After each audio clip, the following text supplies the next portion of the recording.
Dear students, welcome to my YouTube channel Biology by दीपक नैन। आज हम 10th class science की NCERT book से chapter number 6 लाई process का जो थर्ड पार्ट है वो डिस्कस करेंगे और इस पार्ट में मेनली हम जो लाई प्रोसेस रेस्पिरेशन है उसके बारे में स्टडी करेंगे। तो स्टार्ट करते हैं। रेस्पिरेशन होता क्या है? The process by which a living being utilises food to get energy. ये वो प्रक्रिया होती है जिसके द्वारा कोई भी जीव भोजन को इस्तेमाल करके उससे एनर्जी निकालता है। एन ऑक्सीडेशन रिएक्शन, तो इसमें ये ऑक्सीडेशन ऑक्सीकरण प्रक्रिया होती है जिसके अंदर ऑक्सीजन का यूज किया जाता है कार्बोहाइड्रेट्स मेनली जो ग्लूकोज है उसको तोड़ने के लिए और उसे एनर्जी पैदा करने के लिए। Mitochondria is the site of respiration, और माइटोकॉन्ड्रिया में मेनली जो प्रोसेस है वो होती है। रिलीज्ड एनर्जी इज स्टोर्ड, जो एनर्जी यहाँ पे बनती है तो वो एटीपी की फॉर्म में स्टोर करके रखी जाती है। एटीपी की फुल फॉर्म एडिनोसिन ट्राइफॉस्फेट, इसके बारे में हम डिटेल से डिस्कस भी करेंगे। रेस्पिरेशन के अंदर मेनली दो स्टेप आते हैं। पहला ब्रीदिंग, इसमें क्या होता है जो गैसियस एक्सचेंज है, जो ऑक्सीजन और CO2 है उसका एक्सचेंज किया जाता है, जिसमें ऑक्सीजन को लिया जाता है एटमोस्फियर से और CO2 को एटमोस्फियर में छोड़ दिया जाता है। जबकि जो सेलुलर रेस्पिरेशन होता है, जब ये ऑक्सीजन सेल के अंदर पहुंचती है तो वहां पे जो सिंपल फूड है उसको और ज्यादा तोड़ा जाता है और ऑक्सीडेशन किया जाता है उसका, और उसमें से एनर्जी है वो निकाली जाती है। स्टेप्स क्या क्या है रेस्पिरेशन के? सबसे पहले जो breaking down of the glucose into pyruvate. Pyruvate एक 3 कार्बन कंपाउंड होता है जो कि ग्लूकोज के टूटने से बनता है, और ये साइटोप्लाज्म में होती है प्रोसेस, और इसी प्रोसेस को ग्लाइकोलाइसिस बोलते हैं। काफी डिटेल्ड प्रोसेस होती है जो कि 10 स्टेप में होती है। Glucose molecule is broken down into pyruvic acid, glucose को पायरुविक एसिड में तोड़ा जाता है। Glucose composed of 6 carbon atom, glucose 6 carbon के एटम से मिलकर बनता है, जबकि जो पायरुविक एसिड है वो 3 कार्बन एटम का बना होता है। तो यहाँ से हम एक बात क्लियर कर सकते हैं कि एक ग्लूकोज से 2 पायरुविक एसिड बनते हैं। Fate of pyruvic acid, pyruvic acid बना है जो उसका फ्यूचर में उसका आगे क्या बनेगा? Breaking down of pyruvic acid take place in mitochondria, और ये पायरुविक एसिड आगे टूटता है माइटोकॉन्ड्रिया के अंदर, और जहां पे molecules formed depend on the type of respiration. उसके बाद जो भी एंड प्रोडक्ट बनना है, जो भी इसका प्रोडक्ट बनने हैं तो वो किस पे डिपेंड करेंगे कि ऑर्गेनिजम्स किस टाइप का है, और रेस्पिरेशन भी अलग अलग टाइप की वहां पे देखने को मिलेगी। इसी प्रकार से जो रेस्पिरेशन है उसके दो टाइप मेनली हम डिस्कस करेंगे, एरोबिक एंड एनोरोबिक रेस्पिरेशन। तो सबसे पहले एरोबिक रेस्पिरेशन है जो कि एयर की प्रेजेंस में मेनली ऑक्सीजन की प्रेजेंस में जो होती है, और इसके अंदर जो पायरुविक एसिड है उसको कार्बन डाइऑक्साइड में कन्वर्ट कर दिया जाता है। एनर्जी इज रिलीज्ड, इसमें से जो एनर्जी निकलती है, और जो वाटर मॉलिक्यूल्स हैं वो भी एंड में इस प्रोसेस में निकलते हैं, और अच्छी खासी एनर्जी इसमें निकलती है। उसके बाद है एनोरोबिक रेस्पिरेशन, ये ऑक्सीजन की एब्सेंस में होने वाली प्रोसेस होती है जिसमें पायरुविक एसिड है जो वो either converted into ethyl alcohol और लैक्टिक एसिड, दो भागों में ये टूट सकता है। डिपेंड करता है कि एनवायरनमेंट किस टाइप का है, ऑर्गेनिज्म किस टाइप का इसमें यूज किया जा रहा है।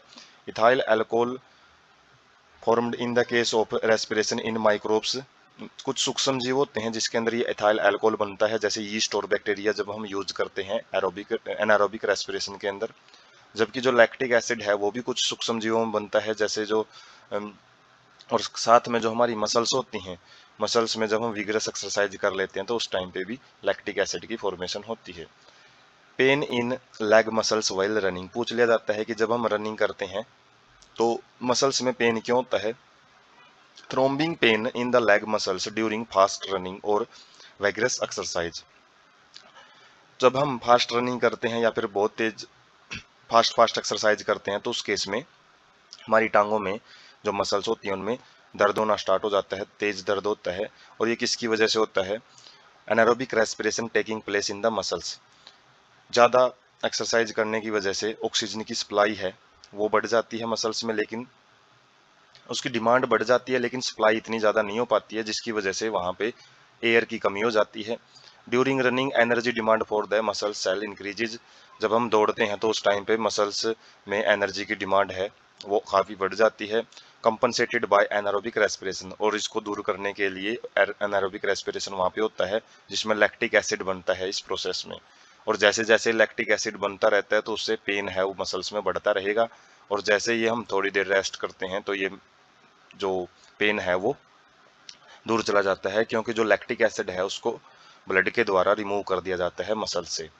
उसके बाद है एक ओवरव्यू, जिसके द्वारा हमने ये जो मेनली दो प्रोसेस पढ़ी हैं, यहाँ पे अलग अलग तीन भागों में डिवाइड किया गया है। एक तो बिल्कुल अब्सेंस ऑफ ऑक्सीजन है, एक लैक ऑफ ऑक्सीजन और एक प्रेजेंस ऑफ ऑक्सीजन। इसमें क्या है, ग्लूकोज है जो सबसे पहले ग्लाइकोलाइसिस के माध्यम से दो पायरुवेट या पायरुविक एसिड बनाता है, साथ में कुछ एनर्जी यहाँ पे भी निकलती है।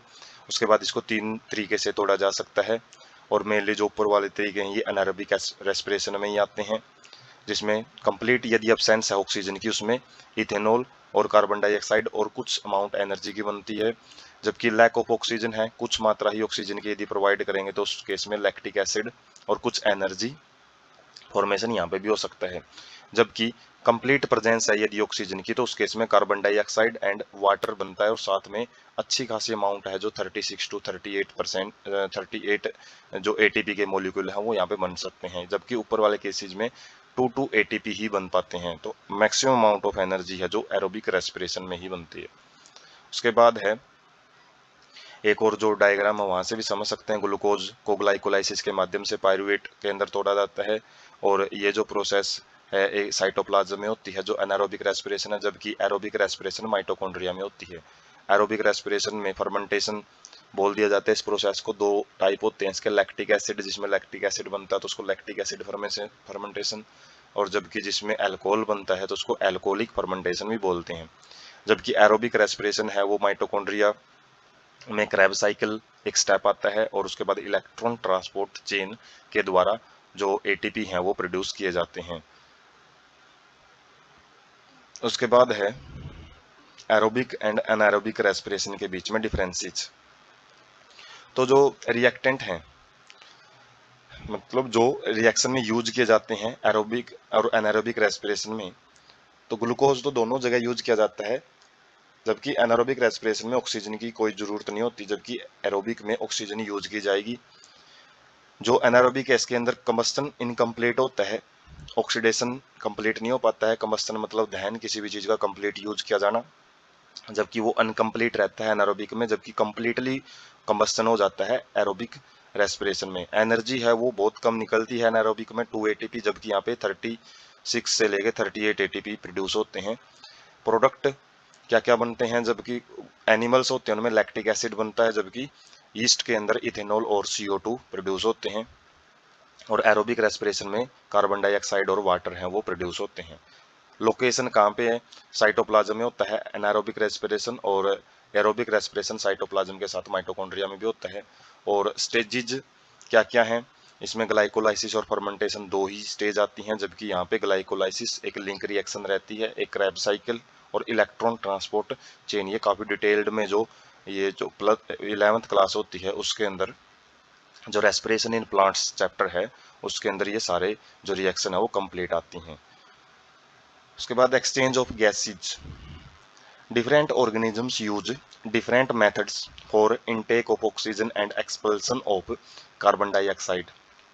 अलग अलग जो ऑर्गेनिजम्स हैं वो अलग अलग मेथड यूज करते हैं ऑक्सीजन को लेने के लिए और कार्बन डाइऑक्साइड को वातावरण में छोड़ने के लिए। जो टेरेस्ट्रियल ऑर्गेनिज्म होते हैं उनके पास लंग्स हैं, फेफड़े हैं, वो बने होते हैं एक्सचेंज ऑफ गैसेज के लिए, जबकि इंसेक्ट हैं उनके अंदर स्पाइरेकल्स कुछ छिद्र बने होते हैं उनकी स्किन के ऊपर लेटरल साइड में, और ट्रैकिया जो बिल्कुल बारीक ट्यूब होती हैं नैरो ट्यूब्स, उनका एक नेटवर्क बना होता है जो कि पूरे शरीर में उनकी ऑक्सीजन है उसको सप्लाई करता है।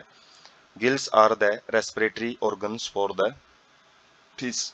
जबकि जो मछलियां वगैरह जो एक्वेटिक ऑर्गेनिज्म होते हैं उनके अंदर जो गलफड़े होते हैं वो रेस्पिरेटरी ऑर्गन का काम करते हैं।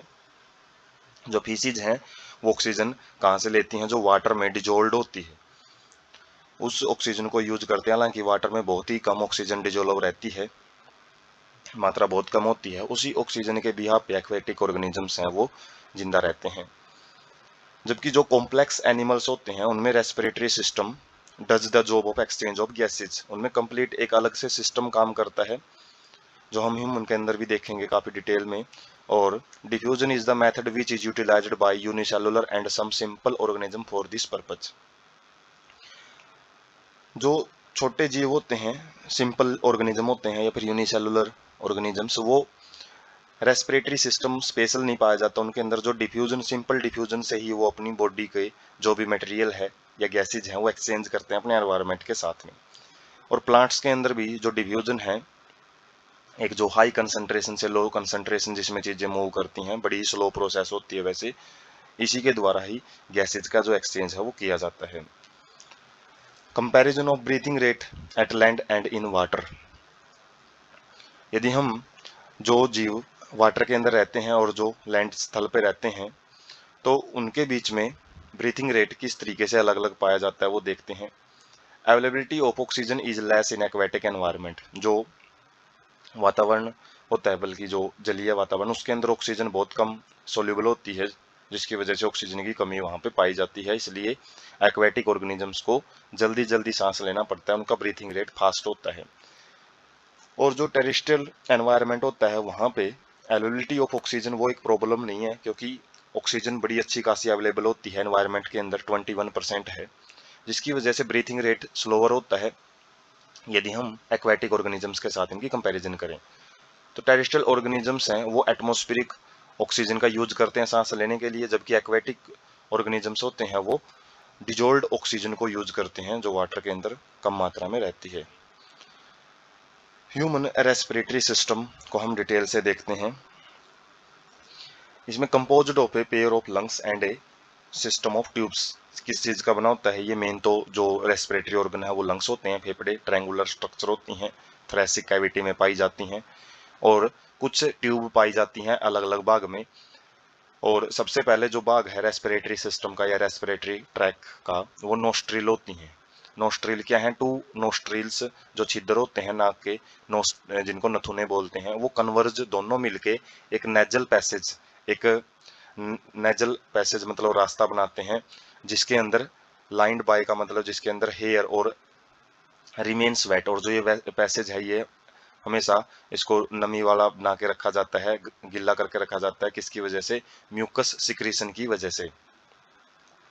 Mucus and the hair help in filtering the dust particle. और इनका काम क्या होता है? जो भी डस्ट जो हम एयर इनहेल करते हैं, अंदर लेते हैं, तो वो उसके अंदर जो भी डस्ट पार्टिकल वगैरह होते हैं वो यहाँ पे चिपक जाते हैं, वो अंदर फेफड़ों में नहीं जाते। Further air is warmed up, और इससे साथ में जो एयर है, इनहेलिंग एयर, वो गर्म हो जाती है, क्योंकि हमारा बॉडी टेम्परेचर है वो ज़्यादा रहता है बाहर की कंपैरिजन में, इसलिए बॉडी को अलग से, उसको लिए अलग से ऊर्जा या एनर्जी है वो ना यूज करनी पड़े, इसलिए यहीं पे एयर को वार्म अप करके ही भेजा जाता है। फेरेंक्स क्या है? It is a tube like structure.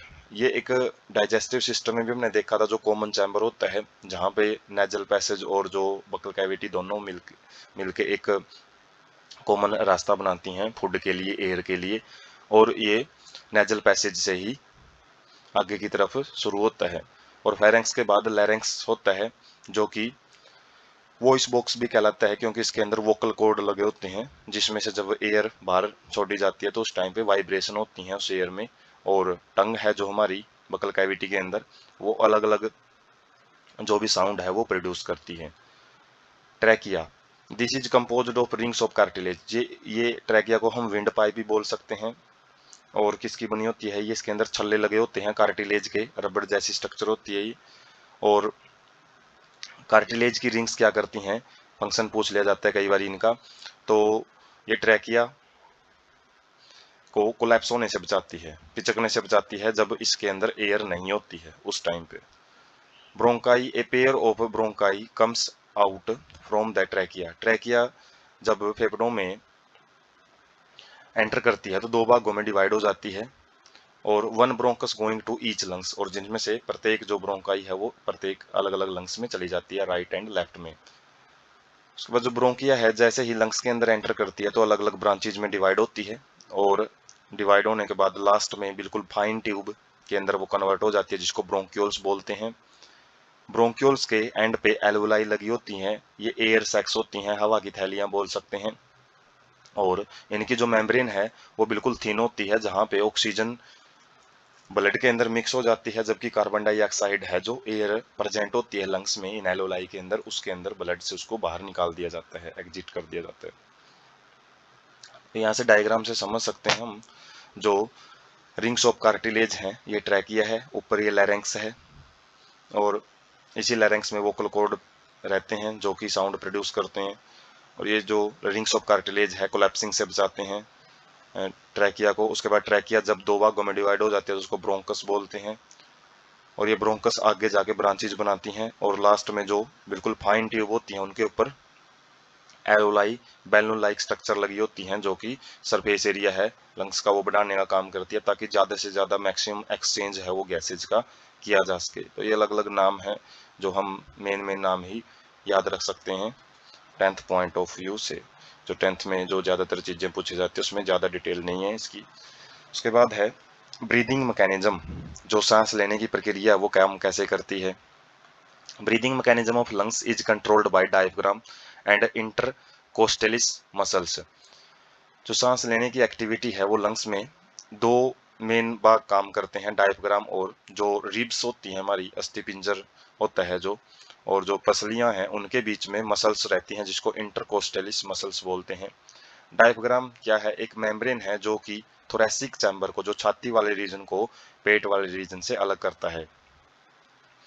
When diaphragm moves down lungs expand and the air is inhaled. जब डायफ्राम नीचे की तरफ चला जाता है एब्डोमेन साइड में, उस टाइम पे जो लंग्स है वो फैल जाते हैं और एयर उनके अंदर चली जाती है, क्योंकि जैसे एक्सपेंशन होती है तो अंदर एक प्रेशर क्रिएट होता है, लो प्रेशर, और बाहर का प्रेशर ज्यादा होने की वजह से एयर को अंदर की तरफ धकेल दिया जाता है। और जैसे ही डायफ्राम अपवर्ड मूव करता है उस केस में लंग्स है वो कॉन्ट्रैक्ट हो जाते हैं, और कॉन्ट्रैक्ट होने की वजह से एक प्रेशर है वो जनरेट हो जाता है लंग्स में, और ज्यादा प्रेशर होने की वजह से एयर है वो बाहर की तरफ निकल आती है। इंटरकोस्टलिस मसल्स कैसे काम करती हैं, ये रिब्स के बीच में प्रेजेंट होती हैं, और जो चेस्ट वाल है, जो छाती की जो एक परत है उसको मूव करवाती हैं और उसको बनाती भी हैं। Expand and shrink size of chest cavity, और काम क्या करती हैं, एक्सपैंड मतलब फैलाने का काम करती हैं, और जो चेस्ट कैविटी जो छाती के अंदर की जितना भी एरिया है उसको कम या ज़्यादा करने का काम इंटरकोस्टलिस मसल्स का होता है।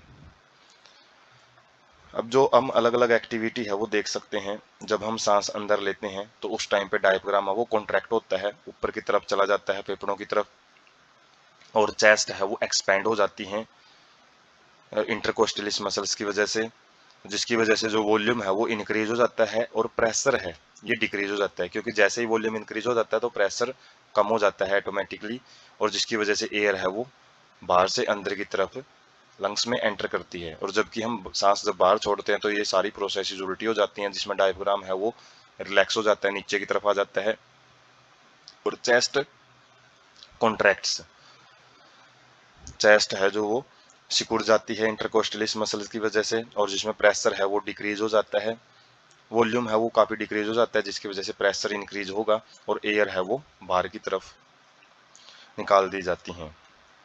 तो डायग्राम से भी समझते हैं तो ये एयर जब इनहेल होती है, ऑक्सीजन इन होती है, तो इसमें जो इंटरकोस्टलिस मसल्स हैं वो चेस्ट रीजन को ऊपर की तरफ खींच लेती हैं, कॉन्ट्रैक्ट होती हैं, और जबकि जो डायफ्राम है वो मूव्स डाउन, वो नीचे की तरफ आता है, जिसकी वजह से एरिया है वो बढ़ जाता है, और एरिया बढ़ने की वजह से वॉल्यूम भी बोल सकते हैं बढ़ जाता है, और प्रेशर यहाँ पे कम हो जाता है, तो एयर बाहर से अंदर की तरफ मूव करती है। और जब डायफ्राम है वो मूव्स अप, ऊपर की तरफ मूव कर जाता है, और जो इंटरकोस्टलिस मसल्स हैं वो रिलैक्स हो जाती हैं, जिसकी वजह से अंदर एक प्रेशर क्रिएट होता है, और प्रेशर की वजह से एयर है उसको बाहर की तरफ निकाल दिया जाता है। तो एक्टिविटी देखते हैं एक, ये एक्टिविटी किसके लिए है, प्रेजेंस ऑफ CO2 चेक करने के लिए कि जो हम बाहर हवा छोड़ते हैं उसमें CO2 प्रेजेंस है या नहीं है उसके लिए। तो इसके लिए हमने क्या करना है, लाइम वाटर फ्रेशली प्रिपेयर्ड, जो लैब के अंदर बिल्कुल तैयार किया हुआ, हमने ताज़ा तैयार किया हुआ लाइम वाटर, जो सिलेक्ट लाइम होता है, चुनने का पानी लेना है टेस्ट ट्यूब के अंदर, और उसके अंदर एयर है उसको ब्लो करनी है, जो हम हवा छोड़ते हैं तो वो हवा एक ट्यूब के जरिए इस लाइम वाटर में छोड़नी है। तो हमने इसको देखना है कि कितनी देर में जो ये लाइम वाटर है, चुनने का पानी है, वो मिल्की हो जाता है, सफेद कलर का हो जाता है। उसके बाद हमने एक सिंपल सिरिंज लेना है या फिर कोई पिचकारी लेनी है, उसके ऊपर एक ट्यूब लगा देनी है और ऐसे ही किसी दूसरी टेस्ट ट्यूब के अंदर लाइम वाटर लेके उसमें हवा को ब्लो करना है और ये देखना है कितनी देर में, not how long it takes for this time water to turn milky, तो कितना टाइम लगता है अभी वाटर को मिल्की होने में। What does this tell us about the amount of carbon dioxide in air that we breathe out, और इससे हमको ये जानकारी लेनी है कि हमारी जो एयर है जो हम बाहर छोड़ते हैं, CO2 जिसमें रहती है ज़्यादा मात्रा में, तो वो जल्दी वाटर को मिल्की कर देती है। और ये वाटर मिल्की किस वजह से होता है? कैल्शियम कार्बोनेट के बनने की वजह से, क्योंकि जो लाइम वाटर है वो CaOH2 कैल्शियम हाइड्रोक्साइड होता है और जो CO2 जब उसके साथ मिलती है तो कैल्शियम कार्बोनेट बनाती है और कैल्शियम कार्बोनेट व्हाइट कलर का होता है। और हमारी जो एक्सहेल्ड एयर है उसमें CO2 की अमाउंट अच्छी खासी होती है, जबकि जो सिरिंज है या फिर पिचकारी है उसके अंदर कम अमाउंट CO2 होती है, क्योंकि वो एटमॉस्फेरिक एयर है उसमें 0.03% ही CO2 रहती है, जबकि जो हम एयर एक्सहेल करते हैं उसमें लगभग 4% CO2 प्रेजेंट होती है।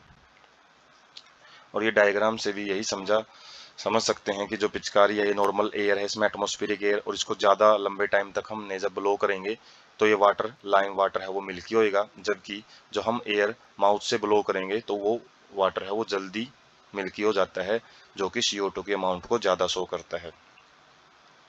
उसके बाद सेकंड एक्टिविटी है, हमने क्या करना है, जो ये फर्मेंटेशन वगैरह होती है एनारोबिक रेस्पिरेशन, उस केस में CO2 बनती है या नहीं वो चेक करना है। तो इसके अंदर हमने क्या करना है, टेक सम फ्रूट जूस, थोड़ा फ्रूट जूस लेना है, किसी भी फ्रूट का हमने जूस लेना है या फिर शुगर सॉल्यूशन हम ले सकते हैं, उसमें यीस्ट जो कि खमीर हम बोलते हैं वो लेना है। और इस मिक्सर को हमने एक टेस्ट ट्यूब के अंदर रख के fit with a one hole cork, एक कोरक लगा देना है जिसके अंदर एक होल लगा हुआ है, पहले से ही होल किया हुआ है। Fit the cork with a bent glass tube, अब इस कोरक को के ऊपर जो होल है उसके ऊपर एक बेंट मतलब एक मुड़ी हुई एक ग्लास की ट्यूब रखनी है, जो डायग्राम से भी समझेंगे। और dip the free end of the glass tube into a test tube containing freshly prepared lime water, अब जो इसका जो फ्री एंड है, एक एंड हमने कोरक में लगा दिया, दूसरा एंड है जो वो टेस्ट ट्यूब के अंदर एक लाइम वाटर लेना है और उसके अंदर डुबो देना है। और उसके बाद ये देखना है कि कितनी देर में जो लाइम वाटर है वो मिल्की टर्न होता है, और इससे क्या कंक्लूजन भी निकलता है साथ में कि जो फर्मेंटेशन है उसका प्रोडक्ट क्या होता है। यदि वो वाटर मिल्की हो जाता है तो इसका मतलब वहां से भी जो CO2 है वो प्रोड्यूस होती है।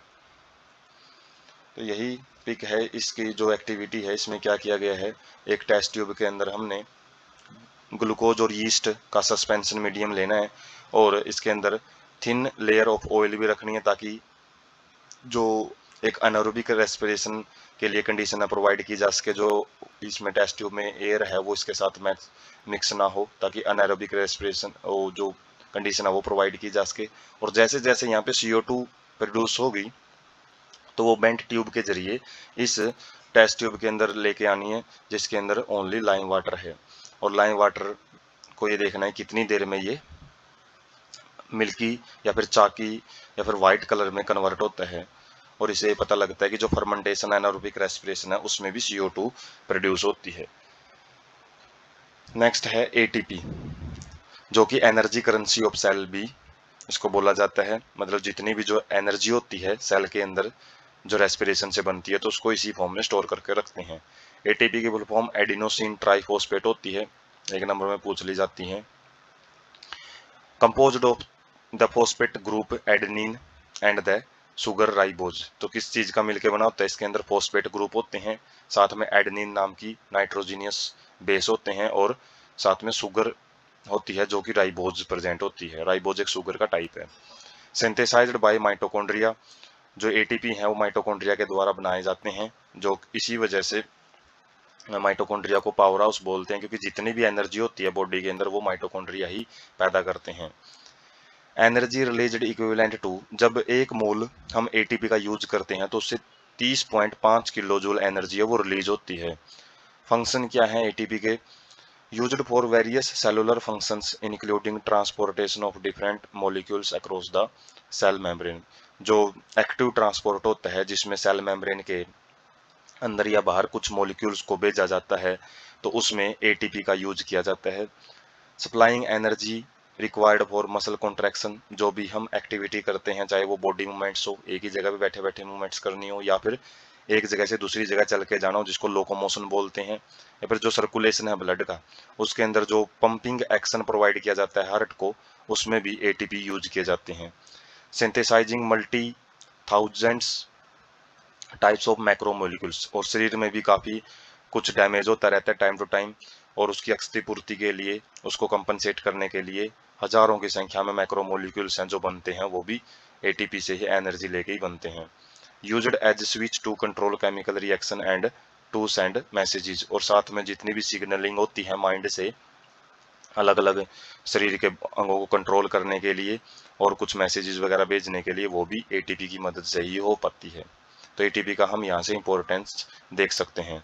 उसके बाद एक और एक्टिविटी है जो कि एनसीईआरटी से ली गई है ये सारी activities. Observe fish in an aquarium, aquarium के अंदर हमने फिश है उसको देखना है। जो एक्वेरियम एक ऑर्नामेंटल पर्पज के लिए, एक साजो सजावट के लिए घरों में रखे जाते हैं, जिनके अंदर मछलियां रखते हैं, कांच का एक बर्तन होता है, पिक हम लास्ट इसके अगले स्लाइड में देखेंगे। और इसमें देखना है कि जो फिश हैं उनकी एक्टिविटी की वो माउथ है वो ओपन क्लोज करती हैं, और साथ में उनके जो गिल स्लिट्स हैं, कुछ जो गलफड़ों के छिद्र होते हैं जो कि उनकी आंखों के पीछे प्रेजेंट होते हैं, वो भी साथ में ओपन क्लोज होते हैं।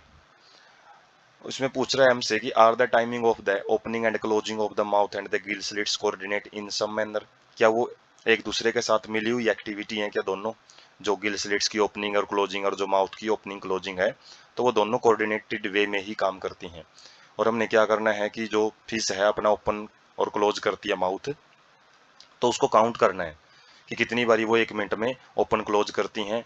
और उसके बाद जो हम सांस लेते हैं खुद 1 मिनट में लगभग 18 से 21 बार सांस लेते हैं, उसके साथ हमने उस चीज को कंपैरिजन करना है, और यहाँ से हम ब्रेथिंग रेट है वो इनके कंपेयर कर सकते हैं, जो कि हमने पहले भी डिस्कस किया था। और ब्रीथिंग रेट जाहिर सी बात है फिश के अंदर ज्यादा मिलेगा, क्योंकि एक्वेटिक एनवायरनमेंट में ऑक्सीजन की अमाउंट बहुत कम पाई जाती है। और ये एक्वेरियम है, इसकी हम पिक देख सकते हैं। और यहाँ पे एक कांच का बर्तन होता है जिसके अंदर वाटर है उसको फिल करके रखा जाता है, साथ में कुछ पंप लगाए जाते हैं जो कि एयर की सप्लाई को मेंटेन रखते हैं। और फिशेज हैं इनको ऑर्नामेंटल पर्पज के लिए रखा जाता है, साथ में कुछ इनको अलग अलग एनवायरनमेंट है जो इनको इनका नेचुरल हैबिटेट लगे, उस टाइप का एनवायरनमेंट है वो भी इसके अंदर प्रोवाइड किया जाता है। उसके बाद है जो रेस्पिरेटरी सिस्टम से जुड़ी हुई जो एक ईविल हम बोल सकते हैं, बुराई बोल सकते हैं, सोशल ईविल, वो पढ़ते हैं टोबैको एंड स्मोकिंग। टोबैको क्या है? Using any product of tobacco in form of cigar, cigarette, bidis, hookahs, gutkas is harmful. तो किसी भी तंबाकू के अलग अलग पदार्थों को अलग अलग माध्यम से जो प्रयोग किया जाता है वो बहुत ही ज्यादा हार्मफुल होता है, और इसकी वजह से जो टंग है, लंग्स हैं, हार्ट, लीवर, ये सारे ऑर्गन हैं वो डैमेज हो सकते हैं, उनको बुरा प्रभाव पड़ता है। Causes major risk factor for heart attack, इससे हृदय का जो हार्ट अटैक है उसके चांसेस बढ़ जाते हैं। स्ट्रोक्स का मतलब है जब इरेगुलर हार्ट बीटिंग वगैरह है वो भी होनी यहाँ से स्टार्ट हो सकती है। पल्मोनरी डिजीज, हर जो फेफड़ों से संबंधित बीमारियां हैं वो हो सकती हैं, और कुछ कैंसर भी यहाँ से हो सकती हैं। उसके बाद high incidence of oral cancer in India due to chewing of tobacco in form of gutka. बहुत सारी जगह पे जो ये गुटखा यूज किया जाता है, इसको चबाया जाता है, तो इससे माउथ के जो कैंसर हैं वो भी बढ़ते हैं। और इसी वजह से जो हमको एक मैसेज दिया गया यहाँ पे, स्टे हेल्थी, हमको स्वस्थ रहना चाहिए इस चीज के प्रति, और टोबैको को के यूज को नो बोलना चाहिए, और इसके प्रोडक्ट को भी यूज नहीं करना चाहिए। नेक्स्ट है smoking. Lung cancer is one of the common causes of death in the world. संसार में लंग कैंसर की वजह से भी काफी बीमारियां हैं वो होती हैं, और उनकी वजह से डेथ आम बात है। Smoking destroyed the hair upper part of the respiratory tract. जो स्मोकिंग होती है इससे जो नेसल पैसेज होती है उसके अंदर जो हेयर है वो डैमेज हो जाते हैं, और जो फिल्टर करने का काम था इनहेल्ड एयर का वो यहाँ पे नहीं हो पाता है, जिसकी वजह से जर्म्स हैं, जो डिजीज कोजिंग माइक्रो ऑर्गेनिजम्स हैं, डस्ट है, स्मोक है, वो डायरेक्ट, और जो कुछ केमिकल सब्सटेंस भी होते हैं, हार्मफुल केमिकल सब्सटेंस, वो डायरेक्ट लंग्स के अंदर एंटर करते हैं। और जैसे ही लंग्स में एंटर करेंगे वहाँ पे इन्फेक्शन क्रिएट होता है, जो कि खांसी है, कफ है या फिर लंग कैंसर है, उसको पैदा करता है, उसको बढ़ावा देता है। Exchange area of lungs, lungs का जो एक्सचेंज एरिया है वो देखते हैं कितना होता है।